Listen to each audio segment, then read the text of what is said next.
আসসালামু আলাইকুম রহমতুল্লাহ। সাথে আছি আমি কাউসার।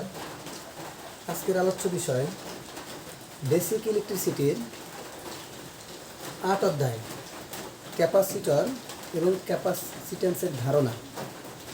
এই অধ্যায়ের রচনামূলক প্রশ্নে বলা আছে, অর্থাৎ রচনামূলক প্রশ্ন নম্বর ৭। এই ৭ নম্বর প্রশ্নে বলা আছে, প্রমাণ করো যে ক্যাপাসিটরের সঞ্চিত শক্তি W=12 C/d²। আমি এই প্রমাণটা একটু বড় আকারে করেছি, তবে বোঝানোর সুবিধার্থে একটু বড় আকারে করেছি আর কি, বেশি কথা আমি লিখিনি। যদি এই প্রমাণটা যদি তোমরা পড়ার শেষে যদি না বোঝো, তাহলে আমি বিকল্প আরও একটা প্রমাণ দিয়ে দেবো ইনশাল্লাহ। হ্যাঁ, চলো তাহলে দেখি। আমরা ক্যাপাসিটরের তাৎক্ষণিক পাওয়ার আমরা তাৎক্ষণিক বলি আর যাই বলি না কেন, পাওয়ারের সূত্র আমরা জানি কি P = VI। হ্যাঁ, পাওয়ারের সূত্র কি আমরা জানি P =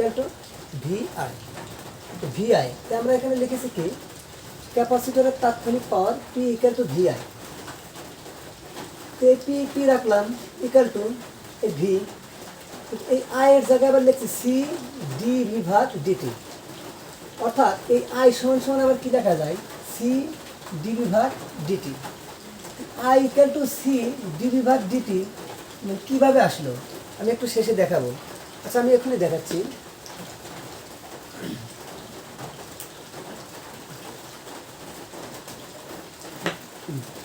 আমরা জানি C ক্যাপাসিট্যান্স জানি কি আমরা Q/V, অর্থাৎ কিউটা কি চার্জ, C আমরা কি জানি Q/V, তাহলে এটা কি চার্জ, Q চার্জ, V হচ্ছে ভোল্টেজ। তাহলে আমরা আর যদি করি তাহলে কি হয়, Q কি এদিকে আসবে আর ওদিকে কি যাবে, CV। এখন আর একটা কথা বলি, এই যে আমি একটা সার্কিট অঙ্কন করে রাখছি, অর্থাৎ ক্যাপাসিটর। এই ক্যাপাসিটরের সাপ্লাই ভোল্টেজ দেওয়া আছে কি V। আমি তো এখানে একটা কি ক্যাপাসিটর সংযোগ করছি। ক্যাপাসিটর এটা কি ধ্রুবক মান, কি আমি যে কোনো একটা মানের ক্যাপাসিটর এখানে লাগাইতে পারি, কোনো সমস্যা নাই। সেজন্য ক্যাপাসিটরটা কি একটা ধ্রুবক মান, অর্থাৎ কনস্ট্যান্ট ভ্যালু হিসেবে ধরছি। এখন এই যে V এর পজিটিভ প্রান্ত প্লাস, বড় প্রান্তটা কি প্লাস আর ছোট প্রান্তটা কি নেগেটিভ মাইনাস। এই যখন এই সোর্সে সাপ্লাই দেব, তখন এই পজিটিভ চার্জগুলা কি এই প্রান্তে যা পজিটিভ চার্জ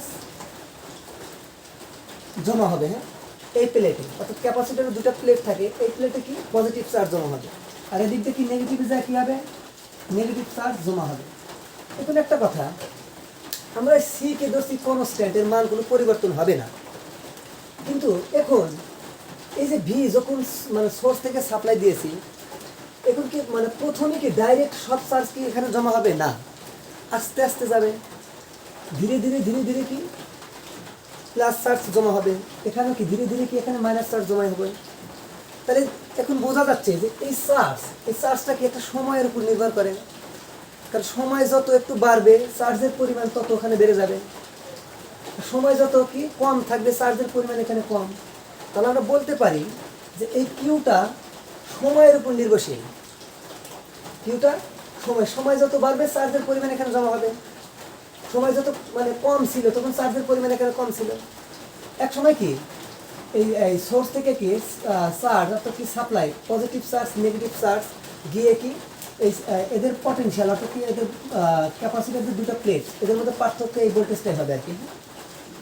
তাহলে কি এখানে একটা কি সময় লেগেছে, যে প্রথমে তো সব চার্জ এখানে জমা হয়নি, আস্তে আস্তে গেছে, সময় ধীরে ধীরে সময় বাড়ছে, তখন কি এখানে চার্জার জমা হয়েছে। এবং এই ভিটা কি তখন কি হবে, এই ক্যাপাসিটারে কি আর পটেনশিয়াল ভোল্টেজ কি হবে V। তাহলে আমরা কি বুঝতে পারলাম যে এই কিউটা সময়ের উপর নির্ভর করে চার্জ। আমরা ওখানে কি কিউ বড় হাতের দ্বারা এটা দ্বারা চার্জ মিন করে, কিউ ছোট হাতের দ্বারা এটাতে চার্জ মিন করে। এখন ভোল্টেজও দেখো, ভোল্টেজও কি সময়ের উপর নির্ভরশীল। এই ভোল্টেজ কি আস্তে আস্তে এখান থেকে সাপ্লাই দিছে, তাহলে ভোল্টেজ এটাও কি সময়ের উপর নির্ভরশীল। এখন যদি আমরা বুঝলাম কি কিউটা কার উপর নির্ভরশীল, সময়ের উপর, কি সময়ের উপর। ভিটাও কি সময়ের পরিবর্তনের সাথে সাথে কি মানে ওখানে চার্জগুলো জমা হয়েছে।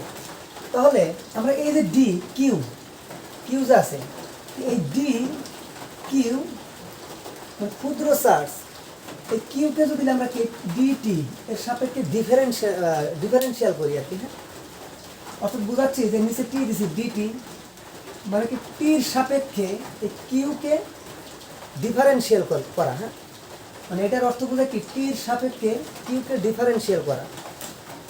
এদিকে সিটা কি কনস্ট্যান্ট, এটা ডিফারেন্সিয়াল হবে না, কিন্তু ভিটা কি হবে, ভিটা কি সময়ের উপর নির্ভরশীল। তাহলে এই যে তখন কি দিচ্ছি ডিভি, এটা কি কার সাপেক্ষে হবে, টির সাপেক্ষে। টির সাপেক্ষে কি হবে, ভি কে ডিফারেন্সিয়াল। অর্থাৎ আমি বুঝাইছি যে কিউটাও কি সময়ের উপর নির্ভরশীল, ভিটাও কি সময়ের উপর নির্ভরশীল, সেই জন্য বুঝাচ্ছি ডি টি। তাহলে বুঝাচ্ছি টি এর সাপেক্ষে এই কিউকে ডিফারেন্সিয়াল করব এবং ডিটি এর সাপেক্ষে ভিকে ভোল্টেজকে ডিফারেন্সিয়াল করব। এখন এই ডি কিউ এবং ডিটি এর একটা মান আছে কি আই, অর্থাৎ এই টি এর সাপেক্ষে যদি এই কিউ চার্জকে ডিফারেন্সিয়াল করি তখন আমরা কি কারেন্ট পাবো আই, আর এদিকে কি থাকে সি, আর এদিকে কি থাকে ডি বিভাগ ডিটি। আমরা এই আইটাই এখানে লিখেছি, আয়ের মান কি জানি সি জি বিভাগ ডিটি, ডি বিভাগ ডিটি। আশা করি আই কিভাবে আসলো বুঝতে পেরেছো। এখন এখানে একটু তোমাদের প্রশ্ন থেকে যাবে ডিফারেন্সিয়াল কি। আসলে ডিফারেন্সিয়াল তোমাদের এখন বুঝতে হবে না, যে একটু মনে রাখবা যে নিচে টি দিছে, অর্থাৎ টি এর সাপেক্ষে কাকে কিউকে ডিফারেন্সিয়াল করলে কারেন্ট পাওয়া যায়, এবং ডি টি এর সাপেক্ষে কি ভিকে ভোল্টেজকে ডিফারেন্সিয়াল করছে এখানে। আমি এই মান রেখে এখানে রেখে দিয়েছি, এতটুকু মনে রাখবা, আর এটা দরকার নাই, তোমরা যদি এটা মনে রাখো তাই পারবেন। দেখুন ভি আয়ের জায়গায় কি বসাচ্ছি সি ডি বিভাগ ডিটি। এখন দেখো সিটাকে সামনে আনলি যে কথা, পিছনে থাকলে একই কথা, সি কে সামনে নিয়ে আসি ভি রাখলাম, ডি বিভাগ ডিটি। এখন দেখো পি ডিটি কেন কিভাবে লিখছি, দেখো পি সি বিটা কি উপরে চলে যায় সি ভি ডিভি, এটা কি উপরে চলে যায়, আর নিচে কি থাকে ডিটি, এর নিচে কি মনে মনে ওয়ান আছে, যদি আর গুণন করি তাহলে কি হবে, দেখো পির সাথে কি ডিটি যাবে, আর ওদিকে কি থাকে সি ভি ডিভি। আশা করি এই লাইন বুঝতে পারছেন।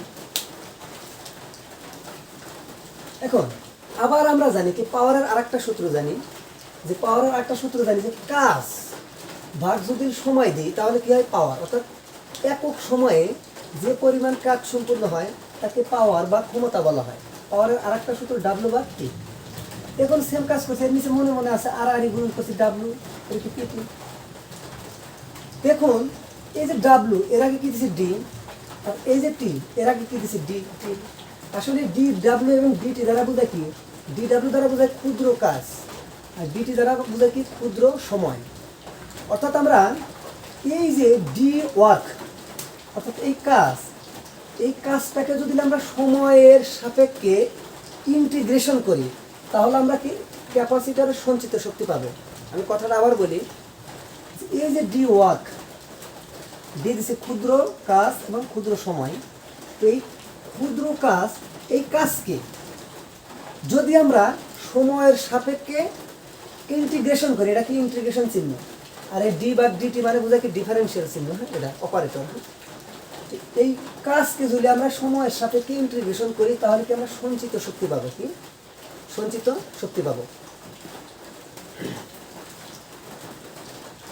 এখন কিভাবে করব, এই যে ক্যাপাসিটর সঞ্চিত শক্তি আমরা ডাব্লু ধরেছি, তাহলে আমরা কি করবো, এই কাজকে কি করব সময়ের সাপেক্ষে ডিফারেন্সিয়েশন করব। এখন যদি আমরা ইন্টিগ্রেশন চিহ্ন দিই অবশ্যই আর একটা কি লিমিট থাকে, কি থাকে, এটা ইন্টিগ্রেশন চিহ্ন। এই নিচে যেটা থাকে এটা বলা কি লোয়ার লিমিট, আর উপরেরটা যেটা থাকে এটা বলবো কি আপার লিমিট, কি লোয়ার লিমিট, আর এটা বলবো কি আপার লিমিট। অর্থাৎ ইন্টিগ্রেশন থাকলে কি দুটা লিমিট দেওয়া থাকবে আর কি। এখন আমি এখানে কি ধরছি, টির মান কি জিরো, এই লিমিট কি ধরছি, লোয়ার লিমিট কি ধরেছি, টির মান জিরো। কেন ধরেছি, প্রথমেই তো এই ক্যাপাসিটরের মধ্যে তো প্রথমে চার্জ জমা হয় নাই, প্রথমে কি শূন্য, সময়টা যখন শূন্য ছিল তখন তো চার্জ সময় যখন শূন্য ছিল তখন তো এখানে চার্জ জমা হয় নাই আর কি, সময়ই হয় নাই, তাহলে কি চার্জ জমা হবে না। যখন মনে করো সময় একটু বৃদ্ধি পালো, মনে করো 1 second 2 second 3 second 5 second 10 second, এগুলো করতে করতে এখানে চার্জ জমা হচ্ছে। আর আমি মনে করলাম যখন জিরো সময় ছিল তখন এখানে চার্জের পরিমাণ কি জিরো নাই, সময় পরিবর্তন হয় নাই।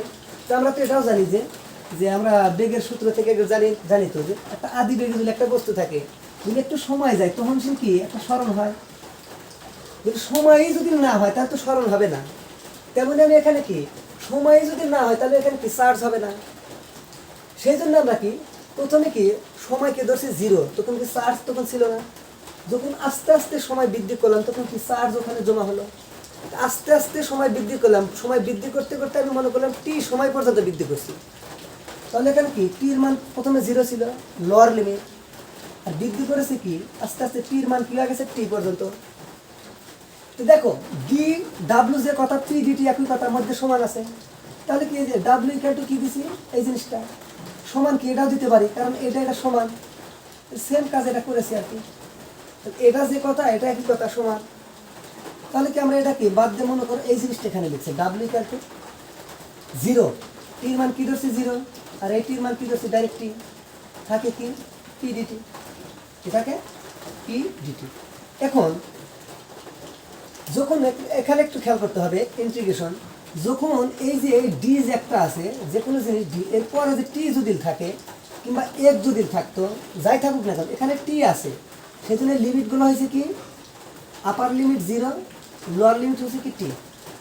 এখন আমি যদি এখানে মনে করো যে টি না দিয়ে যদি দিতাম এক্স, তখন কি জিরো হয়তো, এখানে হয়তো এক্স। আমি এখানে টি দিয়েছি সেই জন্য কি এখানে জিরো এখানে টি। এখন দেখো এই পি ডিটির মান আমরা বের করছি কি দেখো তো পি ডিটির মান সিবি ডিবি, সিবি ডিবি। তো পি ডিটির মান আমি এখানে কি বসে সিবি ডিবি। এখন দেখো ডির এই সাইডে কি লেখা আছে ভি, তাহলে এখন দেখো এখন কিন্তু টি লেখা যাবে না, তাহলে ভি এখন কি এখানে জিরো জিরো থাকবে, তখন এই টি যেহেতু এখানে ভি দিচ্ছি তখন এখানে কি হবে ভি। এতটুকু তো ক্লিয়ার, আশা করি বুঝতে পারছি।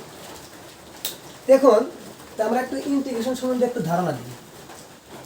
ইন্টিগ্রেশন ধারণা, ইন্টিগ্রেশন চিহ্ন ইন্টিগ্রেশন এক্স পাওয়ার উপর কি দিলাম এন, সাথে কি দিলাম অবশ্যই এরকম একটা অপারেটর দেওয়া লাগবে কি এক্স, কারণ এখানে যখন আমি এক্স দিয়েছি তাহলে এখানে কি দিয়েছি এক্স। এটা বোঝাচ্ছে এর মানে যে এক্স এর সাপেক্ষে, এখানে এটার কথা অর্থ কি এক্স এর সাপেক্ষে x to the power N K integration করা। আমি আবারও বলছি এটার মানে কি এক্স এর সাপেক্ষে x to the power N K integration করা। এর একটা সূত্র হয় যে এর একটা সূত্র মুখস্থ করবা যে এক্স পাওয়ার যা থাকবে, দেখো পাওয়ার আছে এন লিখলাম, এর সাথে কি এক যোগ হবে, কি হবে এক যোগ হবে, আর উপরে দেখো এন প্লাস ওয়ান, এটা দ্বারা কি হবে ভাগ যাবে, এটা এর সূত্র। সাপোজ আমি যদি তোমাদের বলি এখন যে এক্স স্কোয়ার ডিএক্স, এখন এন এর জায়গায় এখানে কি দিচ্ছি স্কোয়ার, এখন কি হবে এই সূত্রের সাথে যদি আমরা কম্পেয়ার করি কি হবে এক্স, দেখো এন ছিল এখানে এন দিয়েছি, এখন টু আছে এখানে টু দিব, সাথে কি প্লাস এক যোগ করতে হয়, ডিভাইডেড কি এই টু প্লাস ওয়ানই তো কি নিচে আনতে হয়। তো জিনিসটা হচ্ছে কি এক্স উপরে কি তিন ডিভাইডেড টু প্লাস ওয়ান তিন। আশা করি বুঝতে পেরেছো, হ্যাঁ ইন্টিগ্রেশনের একটু ধারণা পেয়েছো। এখন একটা কথা, এখন এইটাই এই জিনিসটাই যদি আমরা কি করতাম লিমিট দিতাম, কি দিতাম লিমিট।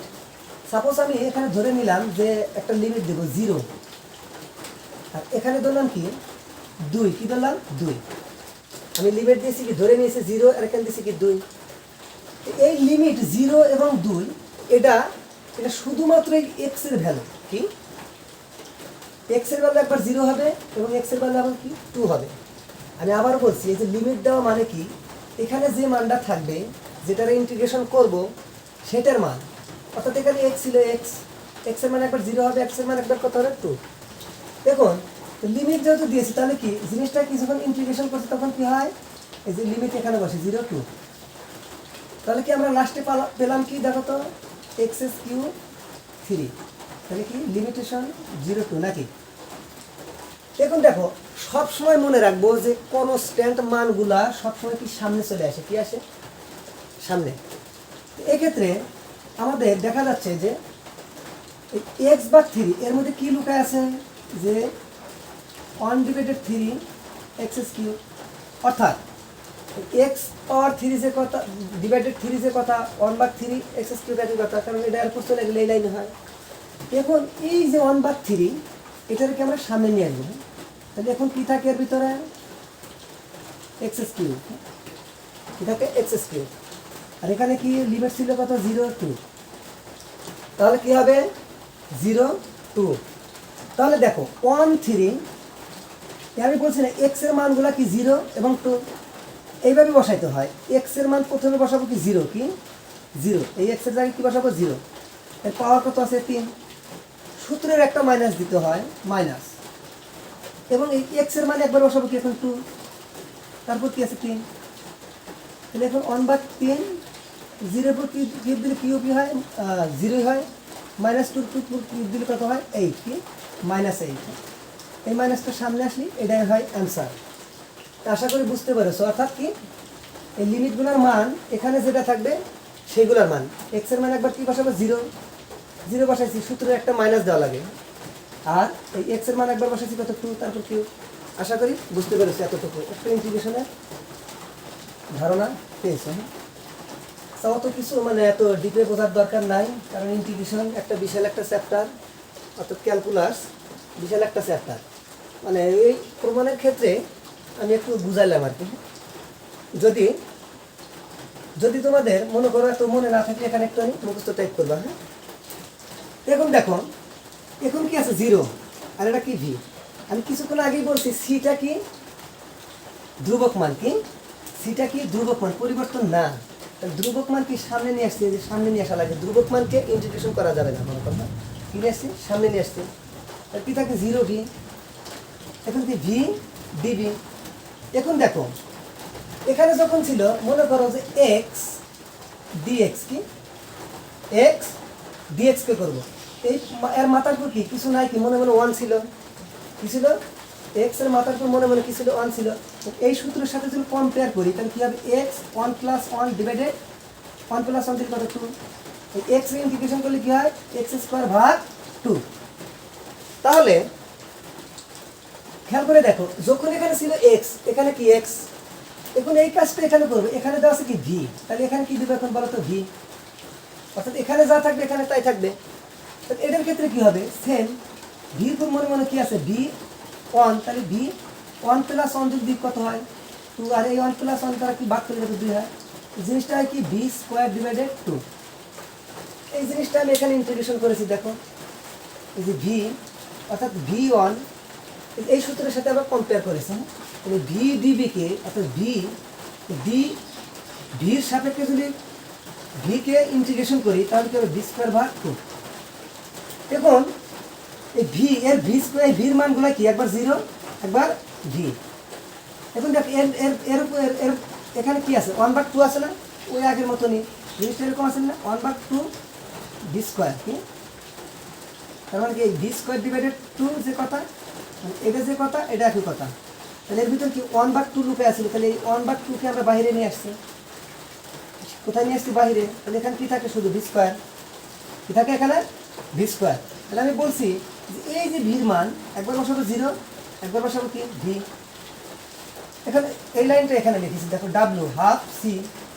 দেখো এই যে ভির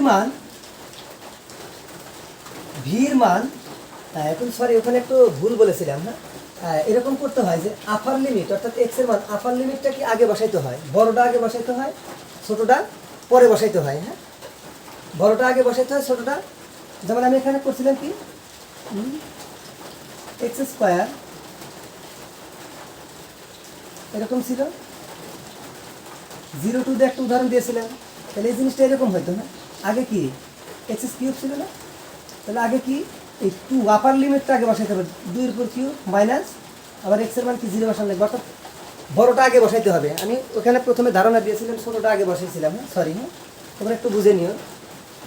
এখন এই ভির মান একটু ভির মান কি 0 একবার ভি, তাহলে দেখো এই ভির মান যদি একবার ভি বসাই তাহলে কি হবে v² হবে, মাইনাস এই ভির মান যদি 0 বসাই তাহলে 0² হবে, তাহলে দেখো -0² দরকার নাই, তাহলে দেখো হাফ সি এই v² গুণন করছি, এতটুকু প্রমাণিত, কি এতটুকু প্রমাণ। এখন আমি আবারও বলছি যে ডাব্লিউ ইকুয়াল টু, মানে এতটুকু তো তোমরা বুঝতে পেরেছো যে আমরা টির সাপেক্ষে পি কে ইন্টিগ্রেশন করতেছি, অর্থাৎ পির মান এখানে বসাইছি সিবি ডিবি, এই মানগুলো বসাইছি, অর্থাৎ কি পি ডিটির মান বসাইছি, কি এই পি ডিটির মান কি বসাইছি সিবি ডিবি, অর্থাৎ সি কনস্ট্যান্ট একে সামনে নিয়ে আসছি, তাহলে কি থাকে ভি ডিবি, কি থাকে ভি ডিবি। ভির সাপেক্ষে যদি ভিকে ইন্টিগ্রেশন করা যায়, মনে রাখবা ভি স্কোয়ার বাই 2 হয়। ভির সাপেক্ষে যদি ভিকে ইন্টিগ্রেশন করি তাহলে কি হয় ভি স্কোয়ার বাই 2 হয়। তাহলে এই লিমিটগুলো কি এখানে বসে গেছে 0 ভি, তাহলে কি এখানে কি হাফ ছিল কনস্ট্যান্ট মান বাইরে নিয়ে আসছি, তাহলে কি থাকে কি ভি স্কোয়ার 0 ভি। এই ভি স্কোয়ারের মান একবার ভি বসাবো, এই ভির জায়গায় একবার বসাবো ভি, এটা বসালাম, তারপর তাহলে কি আছে স্কোয়ার, আবার এই ভির জায়গায় একবার বসাবো কি 0 0, তারপর স্কোয়ার। আশা করি এতটুকু বুঝতে পেরেছি। যদি তোমাদের এই প্রমাণটা হাফ সিবি স্কোয়ার বাদ দিয়ে যদি বলতো প্রমাণ করো যে W equal to half QV, কি এই প্রমাণটা এভাবে না বলে যদি বলে W equal to half QV, অথবা যদি এইরকমও যদি বলতো যে W equal to half Q square ভাগ সি, এরকমও বলতে পারো। এই কমান্ডটা এভাবে না দিয়ে এরকম ভাবে দিতে পারে, তাহলে কি করবো তখন? দেখো আমরা কিভাবে করি একটু দেখি। আমরা তো জানি কি ডাব্লিউ ইকুয়াল টু কি বের করলাম হাফ সি বি স্কোয়ার, তাহলে এখন খেয়াল করে দেখো ডাব্লিউ সি, আমরা সির মান কি জানি বলো তো Q bar V, Q bar কি জানি ভি, অর্থাৎ কিউ বার বড় হাতের কিউ দিলে হবে, কোনো সমস্যা নেই, যেহেতু বড় হাতের কিউ দিছি। চার্জ তো ছোট হাতের কিউ দ্বারা হবে, বড় হাতের কিউ দ্বারা হবে। তাহলে সির জায়গায় বসাইতে পারি কিউ বার ভি, সাথে কি আছে ভি স্কোয়ার, তাহলে দেখো ভি স্কোয়ার আছে আর কি ভি আছে, কেটে গেলে এখানে কি থাকে, তাহলে হাফ কিউ ভি। আশা করি এটা বুঝতে পেরেছো। এখন যদি তোমাদের ওইটা বলে তাহলে তখন কি করবা, যে ডাব্লিউ হাফ সি রাখলাম, দেখো যদি হয় সি ইকুয়াল টু কি লেখা যায় কিউ ভাগ ভি, তাহলে এখন দেখো ভি ইকুয়াল টু কি লেখা যায় বলো তো কিউ ভাগ সি না, আর গুণন করলাম, তাহলে দেখো এই ভির জায়গায় বসাবো কি কিউ ডিভাইডেড সি, তারপর কি আছে স্কোয়ার, এই স্কোয়ার, তাহলে কি হাফ সি, দেখো কিউর পর স্কোয়ার দিলে কত হয় কিউ স্কোয়ার, সির পর স্কোয়ার দিলে কত হয় সি স্কোয়ার, তাহলে এখানে কেটে গেলে কি থাকে সি, তাহলে half Q square divided C. আশা করি বুঝতে পেরেছো। যদি তোমরা এই প্রমাণটা সমস্যা হয় তাহলে আমি আর একটা বিকল্প পদ্ধতিতে প্রমাণ করে দেবো। হ্যাঁ, ধন্যবাদ, সবাই ভালো থেকো।